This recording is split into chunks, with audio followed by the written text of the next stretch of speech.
Olá, estamos aqui para mais um episódio do Pou de Acesso à Justiça. Essa é uma iniciativa do Escritório Modelo para falarmos de temas tão relevantes e urgentes. Falaremos sobre acesso à justiça, justiça social, inclusão, dentre tantos outros temas correlatos. Estou aqui com o Pedro Buchene, advogado orientador do Escritório Modelo, e vamos hoje entrevistar o professor doutor Gustavo Junqueira, o conhecido Junqueira, professor de Direito Penal. Junqueira, seja muito bem-vindo, fique à vontade, tire a gravata e vamos começar. Vamos lá, uma alegria. Doutor Gustavo Junqueira, o senhor é professor de Direito Penal da PUC, defensor público, mestre e doutor por essa universidade. E agora a gente quer saber como que o direito chegou até você. Legal. Bom, então, primeiro, uma alegria estar aqui, estou muito feliz, muito honrado, poder rever a professora Flávia, conhecer o doutor Pedro, para mim uma distinção. Bom, o direito, eu acho que ele meio que fez parte da minha vida, porque eu sou filho e neto de advogados. Meu avô, ele só falava em direito, ele não sabia falar de outra coisa. Então, com 14, 15 anos, eu conhecia o rito do júri, eu não estou brincando. Não é? Eu realmente discutia como é que tinha pronúncia, isso e aquilo, porque ele era um apaixonado pela profissão. Então, eu ficava ouvindo histórias e tinha esse interesse. Também a própria questão de buscar uma ciência humana, de gostar, de discutir humanidade, de discutir problemas sociais. Mas é verdade também que antes de ingressar na faculdade a gente não tem lá muita noção do que vai encontrar, né? Então a gente começa a faculdade sempre, mas cadê o Código Civil, né? No primeiro dia já não tem Código Penal, o que está acontecendo, né? Então o que me levou ao direito certamente foi ver essa paixão, esse entusiasmo dentro da minha família, especialmente nos discursos do meu avô. E foi dentro da faculdade que a gente vai conhecendo, vai aproximando e vai também ganhando essa mesma paixão, essa mesma construindo essa relação com o estudo do direito. Legal. E o senhor é defensor público, professor? Isso. Como que o senhor escolheu essa carreira? Como é que a Defensoria Pública, que não existia ainda, surgiu? Isso. Como que deu esse processo? Pois é, eu fui estagiário da Procuradoria do Estado em 95, 96. Não façam contas. Mas eu fui estagiário, então, nessa época, e eu fui estagiário na Defensoria Criminal. Eu sempre gostei mais de estudar direito penal, me parece que quer a questão do estudo, na época, o estudo dogmático, e, por outro lado, essa percepção tão humana que o direito penal acaba trazendo, porque a gente está falando da tragédia humana, a gente está falando do sentimento humano, a gente está falando do limite, do sofrimento humano. Então, isso sempre me encantou, me despertou curiosidade. Então, quando eu entrei na Procuradoria do Estado como estagiário, eu fui trabalhar na defesa criminal. E foi uma experiência muito impactante. Foi uma experiência muito impactante, quer pelas tragédias que eu encontrava. Eu lembro que isso me impactou muito. Eu seria capaz de falar dos primeiros crimes que eu encontrei nos processos, que eu fui chamado para começar a propor e elaborar defesas. E começou também a me encantar. E, de um outro lado, me indignar, eu vou acabar usando essa palavra mais do que deveria, a questão da indignação, como que os processos eram tocados, o que acontecia dentro do processo. Então, a gente estudava na faculdade como que as coisas deveriam ser e a gente via ali na realidade como elas eram. E isso, eu acho que já foi lá no início gerando uma indignação. Bom, aí eu concluo a faculdade, começo a estudar para concurso público. Na época, era raros os concursos, né? Hoje a gente tem uma sequência de concursos sempre muito grande, né? Tantos concursos por ano e tal. A época, na década de 90, ainda eram muito raros. Eu lembro que não abria concurso para a Procuradoria do Estado há 5, 6 anos. Né? Abriu. Eu me inscrevi, eu conhecia algo da carreira como estagiário, embora isso também seja uma ilusão, né? Que é claro que a visão que a gente tem como estagiário não é o que você encontra quando ingressa na carreira. Mas eu prestei o concurso para a Procuradoria, tive a alegria de ser aprovado e comecei já atuando também na defesa criminal, né? O que foi curioso, que ali na ordem de escolha, né, que na Procuradoria era assim, então o primeiro escolhia as vagas, o segundo, eu fui o primeiro a escolher assistência jurídica e assistência jurídica criminal, né, porque era mesmo o ramo que me encantava. Fiquei na Procuradoria por 8 anos, atuando em vara cumulativa, e quando foi criada a Defensoria Pública, foi uma criação, é difícil qualificar, né? Mas foi uma criação traumática, porque havia muita ameaça de que a carreira seria criada enfraquecida, que ela não teria estrutura, e por outro lado, tinha toda a esperança da gente conseguir criar uma categoria, criar a instituição, que é a instituição vocacionada na Constituição, para prestar realmente assistência jurídica aos hipossuficientes e para a defesa de direitos humanos, né? Então, correu o risco de criar, sim, essa foi a escolha, né, de criar esse risco, e eu migro da Procuradoria do Estado para a Defensoria Pública, ali em 2006, foram 87 optantes na época, né? 88, 87, nossa, a memória já está me traindo, mas creio que são 87, dos 800 e poucos procuradores, 87 fazem essa escolha. E instala-se, então, a Defensoria no Estado de São Paulo. Legal. E puxando o gancho, você diz alguma coisa? Não? Pode seguir. Puxando o gancho, eu queria propor até que o senhor virasse por um instante advogado do defensor público ou da Defensoria Pública. Eu vou ser irônico, mas é para defender bandido que serve a Defensoria Pública? É o que a gente ouve na faculdade, né? Vou trabalhar com penal, não quero defender bandido, lá, lá. Por que o aluno de direito pode considerar ser defensor público, professor? Nossa, então, toda vez que alguém fala para mim, né, que eu defendo bandido, eu falo, não defendo, eu defenderia até você. Veja só, não é? Vamos lá. Mas, de forma alguma, não é? A Defensoria Pública, como dito, ela tem a vocação institucional para prestar assistência jurídica ao hipossuficiente. Eu acho que a forma mais básica de se trazer esse raciocínio é a ideia daquela perspectiva do Bobbio, né? Que a gente passou séculos declarando direitos e a gente precisa fazer alguma coisa para torná-los efetivos. A gente tem moratória de declaração de direitos para declarar, vamos começar a cumprir um pouco, né? Eu acho que a Defensoria Pública tem essa vocação institucional de brigar, de lutar, de exigir que os direitos daqueles que sempre tiveram declarados direitos, que já foram usados como espantalhos para a declaração de direitos, mas que não tinham voz e força para ver a efetiva garantia desses direitos, tivessem, né, um lugar na fila, tivessem uma oportunidade. E para além disso, é muito bonita de verdade, para mim é fantástica que a gente também tem essa vocação de promoção de direitos humanos. Então, puxa, atuar na defensoria é você atuar... eu sou muito suspeito para falar, né? Eu costumo brincar aqui, né, contar um caos. Logo que criada a defensoria, tem um encontro de defensores. E, poxa, era um encontro para a gente conversar sobre amenidades, né? Para comer, beber, etc. E de repente cada um começa a contar um caso. E de repente cada um começa a contar uma história. E de repente começa cada um a contar uma vitória, não sei o quê. Um colega vira e fala, gente, olha tudo isso aqui. E olha, a gente ainda recebe salário para isso. Que coisa fantástica.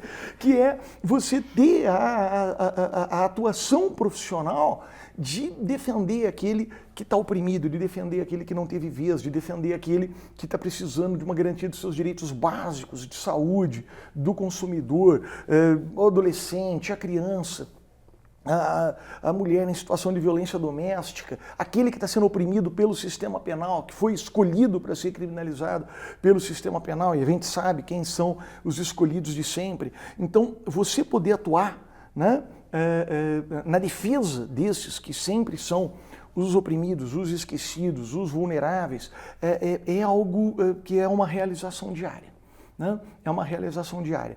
É muito difícil, pelo contrário, você não se empolgar e não se emocionar e não se entregar a essa atuação. É claro que a gente vai escutar isso. Gustavo, mas como é que você defende o cara que roubou alguma coisa? Alguém acha que eu vou pegar e falar, olha, ele estava certo de roubar alguma coisa? Né? Alguém acha que a minha defesa será, é isso aí, viu? Tem que apontar. Claro que não. Não é? O que a gente quer é que se atue, que esse processo aconteça nos estritos termos da lei, que o reconhecimento dele, que as provas de autoria, que o tamanho da pena venham nos termos da lei. Se não tiver elementos para condenar, não pode condenar. Não é? Se não tiver elementos para dosar a pena de uma certa forma, que seja dosada a pena da forma correta. Porque o que a gente está defendendo é imposição de sistema democrático, de processo democrático para todos, inclusive para esses que não conheciam esse processo democrático. Né? Então eu estava comentando daquilo que eu comecei a ver, falava em aula hoje, a gente fala o tempo todo. Né? Falei do reconhecimento porque isso veio à tona hoje em aula, mas eu me lembro de atuar, quer como estagiário, quer já como procurador, até no começo da defensoria, o reconhecimento feito de uma forma totalmente ilegal. Né? Então você coloca um sujeito algemado, maltrapilho, do lado de 2 PM e pergunta quem é o bandido. Não é? Foi assim que foi feito o reconhecimento no Brasil por décadas. Alguém precisava brigar, alguém precisava construir saberes para a implementação dos direitos e garantias que estavam na lei. E me parece que a Defensoria tem um papel ímpar nesse sentido. Muito inspirador ouvir, né? Isso, traz outra perspectiva e acho que essa pergunta ela conversa até com quem não é do direito e tem esse tipo de pensamento, né? Para que serve o defensor público? E eu vi que alguma luz acendeu para a professora no meio da resposta. É muito gratificante ouvir o senhor falar.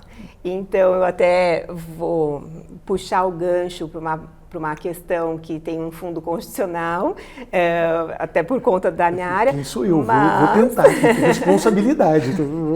Principalmente porque eu fui sua estagiária e sempre que um estudante tem um impacto, uma influência muito grande, seja por um profissional, seja por um professor, isso marca a vida, né? E eu acho que o que marcou minha vida nesse vínculo como estagiária foi justamente esse amor que você fala, né, Junqueira, sobre a carreira e também o quanto você é e foi muito combativo na defesa de direitos.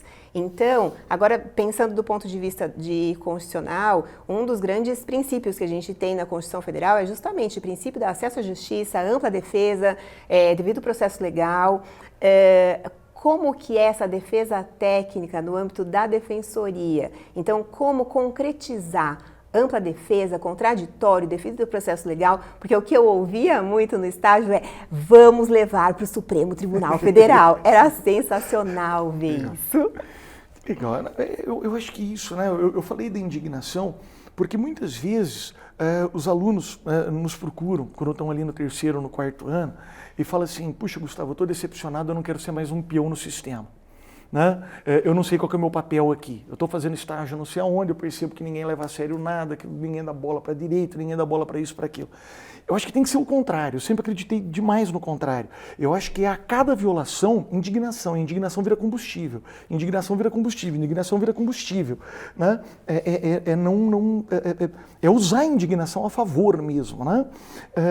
E ficar indignado em perceber como que são feitos os processos de criminalização, como que o processo vale para alguns e não vale para outros, por que a súmula vale para um, a súmula não vale para outro, por que o sistema, né, acaba criminalizando uns e não outros. Poxa, então o que precisa ser feito? Né? Essa que é a pergunta, qual é o caminho para que algo seja feito?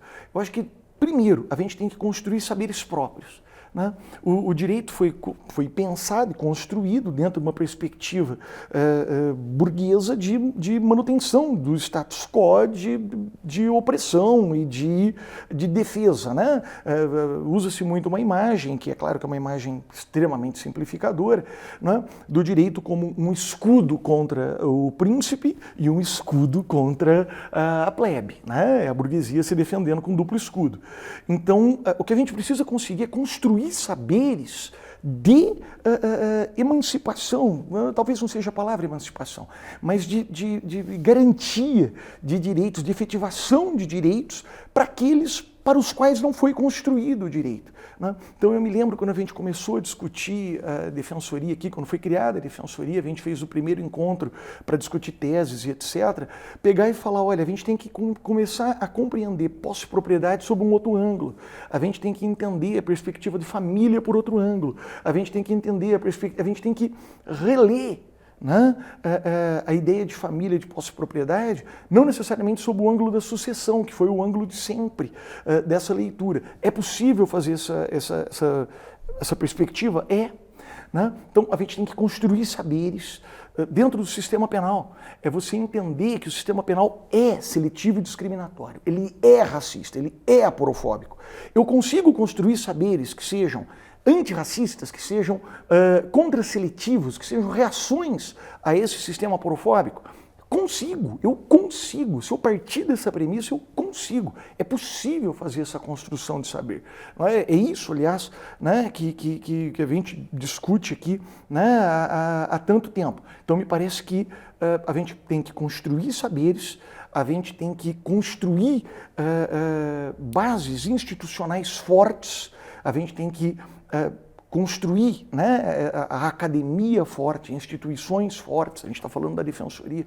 Me parece que é importante ter também a defensoria forte, a OAB forte, né, bem posicionada, para impor, a partir dos saberes e a partir desse diálogo de poderes, né, um maior respeito, como manda a Constituição, como deveria ser, a ampla defesa, ao contraditório. E eu acho que a ideia, né, do combativo tem que vir dessa indignação. Né?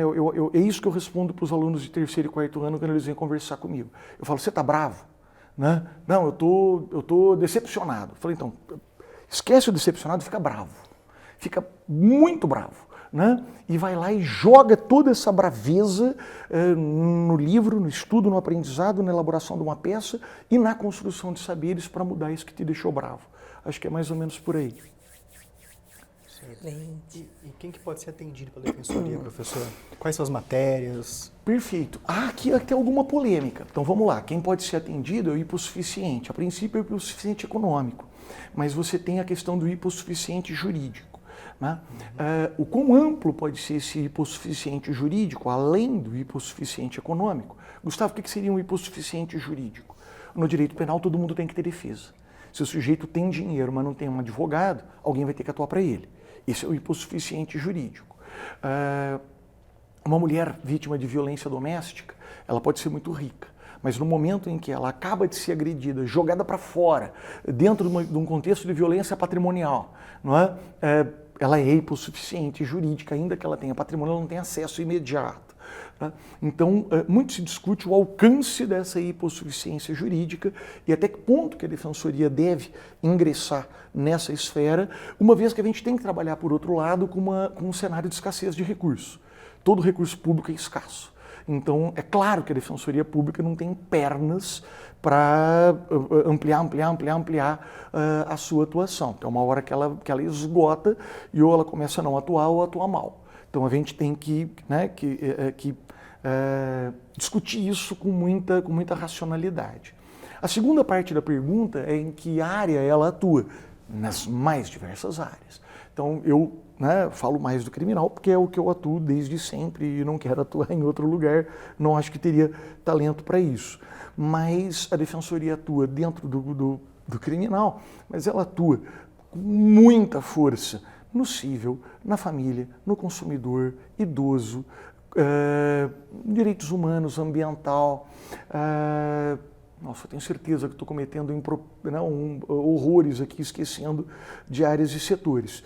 Mas em todos os setores, né, em que você tiver a constatação de violação de direitos e de hipossuficiência, tenha certeza que a Defensoria ou vai estar organizada ou vai se organizar para fazer esse atendimento. A ideia é essa. Essa é para quem às vezes precisa ser atendido, né? Sim. Encontra o nosso podcast e precisa saber disso. A Defensoria tem esse atendimento cada vez mais organizado, cada vez mais humanizado, aperfeiçoado. Hoje, não é? Eu me lembro, né? É bacana você ver essa construção. Né? Então eu me lembro lá no começo as filas homéricas, quilométricas que se instalavam na frente dos postos da Defensoria de atendimento, né? Porque a gente não tinha como organizar. E a fila é desumana em si, ela é indigna em si, e quando você está discutindo, quando você está falando de hipossuficiência econômica, de miséria, isso né, é a pessoa que para pegar o ônibus, para ir para a fila, não comeu no dia anterior. Né?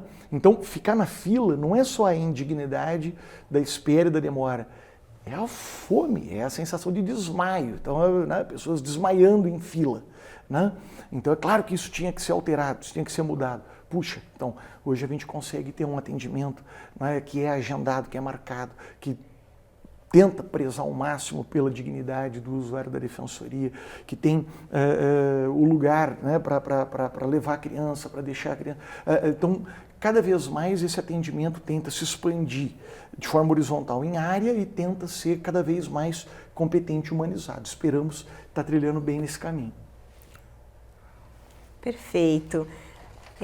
Junqueira, você é um defensor nato, isso dá para sentir na fala, na paixão, no amor, até na indignação. E existe algum caso que tenha marcado muito a sua carreira como defensor público? Muitos. Né? Então, eu tenho casos que eu tenho certeza, né, que o réu inocente foi condenado e eu não consegui ganhar e não tem final feliz. Né? Aliás, normalmente é assim, né? Quando a gente conta o caso em sala, né? Aí o aluno fica esperando, né? E aí? Falo, não, você está esperando, e aí? Não tem aí não, o cara ficou lá apodrecendo na prisão mesmo. Né? Isso acontece demais, porque o sistema é um horror, o sistema penal é uma máquina de moer gente. Né? E se você está defendendo o sujeito que está previamente criminalizado, ora, não é? É sempre mais difícil, mais provável o final triste. Puxa, casos, olha, eu acho que eu poderia contar esses casos de pessoas inocentes que foram condenadas, eu poderia falar casos de grandes alegrias, podia lembrar do primeiro caso que eu consegui soltar alguém em audiência, né, que eu me lembro no interior, em Jundiaí, né, que eu fiquei, eu saí, né, soltei, veio o pai correndo, me deu um abraço, veio o avô, me deu um abraço, a mãe parecia gol, sabe, eu estava comemorando gol no corredor do fórum, né, eu senti mesmo que eu estava comemorando um gol, foi bem curioso, né, poderia dizer do caso, que marca, né, de uma senhora que veio me procurar para pedir direitos, o que era? Era alguma coisa previdenciária, era alguma coisa que não era mesmo, né, da seara. Mas ali, atendendo isso, ela tinha uma questão física que ela não podia sentar. Então, ela começou a falar de pé, eu tive que ficar de pé, né? Então, eu fiquei lá conversando com ela de pé, e ela contou a história longa, né? E logo no começo eu já percebi que pelo prazo ela não tinha direito. Eu já antecipei, né? Ela falou, mas deixa eu acabar de contar. Eu falei, perfeitamente, vamos acabar de contar. Né? E ela contou. Aí eu peguei e expliquei para ela. Falei, então vou explicar porque a senhora não tem direito. Eu também acho, fico super triste, tal. Mas a senhora não tem direito por isso. Né? Eu falei, tá bom, então eu posso pedir só uma última coisa, né? Me dá um abraço, né? Porque, puxa, você me ouviu e eu consegui falar, puxa, né? É isso, né? É a ideia de que, é claro que o atendimento é jurídico, mas o atendimento pode ser jurídico e humanizado. E é muito fantástico, não é? Você poder aliar essas duas coisas e quando o jurídico não funciona, né, que pelo menos você tenha conseguido prestar um atendimento humanizado. É claro que eu sinceramente prefiro resolver a questão jurídica, eu gosto, né? Mas eu contava para os alunos um caso, um usuário que estava muito hostilizado pela tragédia que estava se abatendo sobre a cabeça dele. Sujeito, lá vou eu de novo falar esse assunto, ninguém aguenta mais me ouvir falar isso. A pena mínima de multa do tráfico de drogas é R$25 mil. O cara acaba de cumprir uma pena de 5 anos, ele sai devendo R$25 mil para o Estado e não consegue regularizar a documentação enquanto ele não acabar de cumprir. Isso é de um ridículo, isso é de um absurdo, porque é óbvio que sem documento, o único lugar que ele vai conseguir ocupação é no tráfico. A gente está empurrando esse cara. E veio mais um dos acometidos por essa tragédia irracional, estúpida. Bom, e é isso, ele começou... ele estava xingando, né? Ele estava lá na defensoria, no atendimento, xingando, gritando, isso e aquilo, isso e aquilo. Pois bem, conversamos. O último atendimento que me marcou, né? E ele começou a chorar. Né? Porque é isso. Ele virou para mim e falou, então, eu não tenho solução para a minha vida. Não. Tá? Eu não tenho como dizer para você, eu não tenho como prometer para você que eu vou conseguir alguma solução para o seu problema. Porque ó, a gente já perdeu em primeira instância, perdemos em segunda, estamos no STJ e eu vou te dar uma notícia. O STJ não costuma julgar do jeito que a gente quer. Né? Então minha vida vai continuar essa tragédia. Vai continuar essa tragédia. Ele começou a chorar. Vai lá, acolhe, conversa. Não é? Então eu acho que o que marca, né, são as vitórias jurídicas, são as relações humanas, e é claro que é muito mais gostoso quando você consegue ter uma vitória jurídica reunida a um atendimento, né, ou uma perspectiva humanizada. Afinal de contas, o direito é humano, né? O direito é uma ciência humana, né? É uma ciência social aplicada, mas a gente quer, né, que ele não perca essa referência humana. Muito difícil escolher um caso. Então eu acabei falando aí de um grande mix, né, de lembranças e sentimentos. Acho que é por aí. São muitos, né? Mas no fim do dia é sobre valor, sobre propósito, sobre fazer diferença na vida de alguém, né? É sobre tentar, né? É sobre tentar e acreditar. Indo já para um bate-bola rápido. Vamos lá. Um filme que o senhor indicaria para os estudantes de Direito? Um filme? Puxa, para os estudantes de Direito. Então tá. Porque eu sempre faço, né? Eu acabei de fazer meu filho assistir Sociedade dos Poetas Mortos. Sensacional. Eu sou apaixonado por esse filme. Eu assisti 100 vezes, né? Ele foi obrigado a assistir, mas ele gostou. Puxa, um filme. Devia ter me preparado para essa. Eu vou lembrar de um que eu mostrei para uma turma há pouco tempo. Um filme antigo com o Kevin Bacon, O Assassinato em Primeiro Grau. É um filme terrível, né, da transformação do sujeito a partir de uma perspectiva do que a pena faz com o sujeito. Né? Veio esse na cabeça, eu tenho certeza que eu tenho escolhas melhores, mas veio esse na cabeça, agora. Perfeito. O que eu mostrei há pouco tempo. Um livro que tenha marcado sua vida? Acho que era até isso que eu ia falar, porque numa certa medida, e talvez alguém me bata por isso, eu acho que esse filme lembra um pouco a história dos Miseráveis.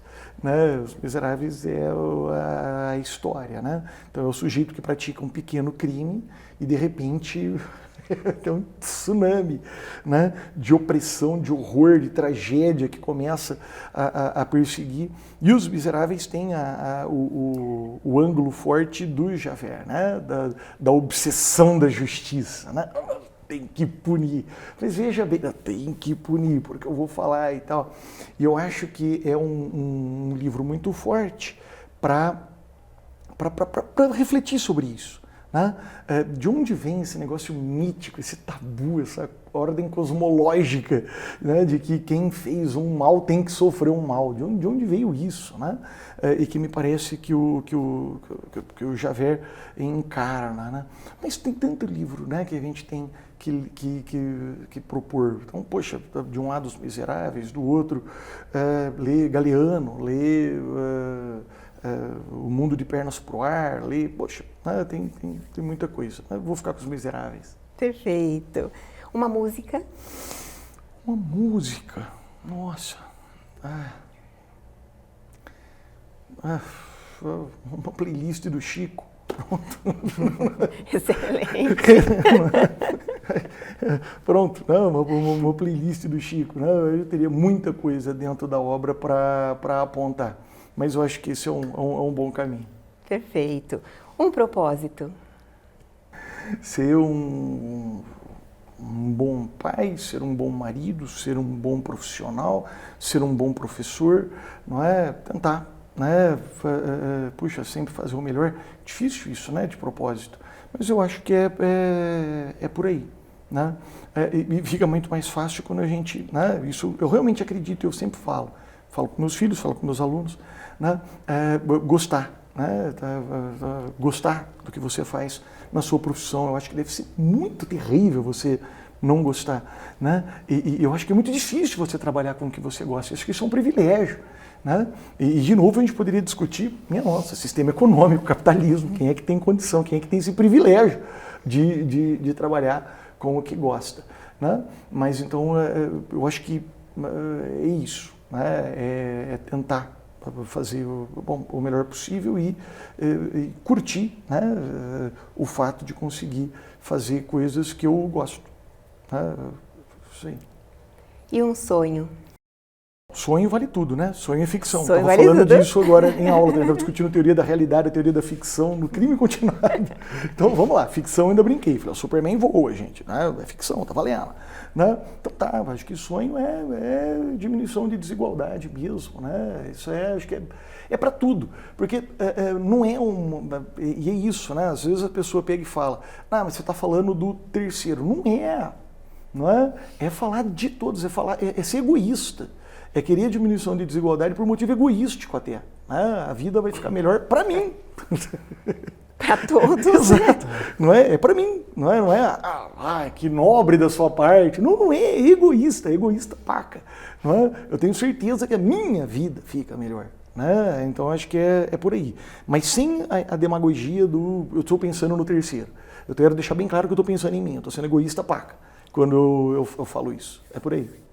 Excelente. A gente tem uma última pergunta que está em todos os podcasts, que é se o Junqueira de hoje pudesse conversar com o Junqueira que acabou de entrar na faculdade de Direito. A gente tem muito estagiário que acabou de entrar na faculdade, primeiro, segundo, terceiro semestre e tal. O que você diria para aquele Junqueirinha no começo da faculdade? Vai ser uma dica super boba, mas vai ser, dá atenção para o primeiro ano, pelo amor de Deus. Estuda introdução, estuda o direito, estuda sociologia, estuda a teoria geral do Estado. Você acha que isso não tem nada a ver, isso é tudo, é cedo demais. A gente estuda no primeiro ano que a gente tinha que estudar no quinto. Né? Gente, né, a falta que faz uma pouca base nessas primeiras matérias, né? O tanto que a gente vai ter que revisitar isso depois, se você quiser entender o que você está fazendo de verdade, é algo que é incompreensível para o primeiro anista. Eu entendo que seja incompreensível. Acabou de entrar na faculdade, você tem 17 anos, sua vida está mudando. Vai começar a discutir lá teorias da justiça, pelo amor de Deus, né? Então, isso é importante demais. Então eu acho que eu daria essa dica, né? Eu acho que uma boa base me pouparia um esforço absurdo que eu empreendi, que eu empreendo até hoje para tentar cobrir a lacuna de não ter dado a atenção devida lá no começo da faculdade. Então acho que essa seria a minha dica. Diferente das demais, né? Sim, desculpa, foi legal. Bem rasa, né? Tenho certeza que o pessoal deu dicas super profundas Não, da minha, foi super rasa. Foi ótimo. É essa. É que eu sofro com isso até hoje. Estou eu aqui olhando desesperado, tentando ainda resgatar o primeiro ano. Faz parte. E é um pouco paradoxal, né? Porque é importante o primeiro ano, mas falta no quinto ano, né? Não dá para você passar heart para né? um filhote que acabou de ter na faculdade.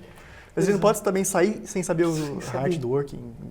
É isso que é desesperador, né? Não tinha outro lugar para colocar, mas é muito difícil explicar para o aluno do primeiro ano a importância de tudo isso, né? É isso aí. Legal, professor. Muito obrigado pela Excelente. Nós estamos finalizando mais um podcast com o Junqueira, o querido professor Junqueira. Muito obrigada, Junqueira, pela presença. Foi muito esclarecedor, foi muito bacana esse bate-papo e esperamos você para os próximos episódios. Uma alegria. E no escritório também, né? E no escritório também. Uma Tomar um café com a gente no escritório. Claro, uma alegria. Muito obrigada. Eu que agradeço.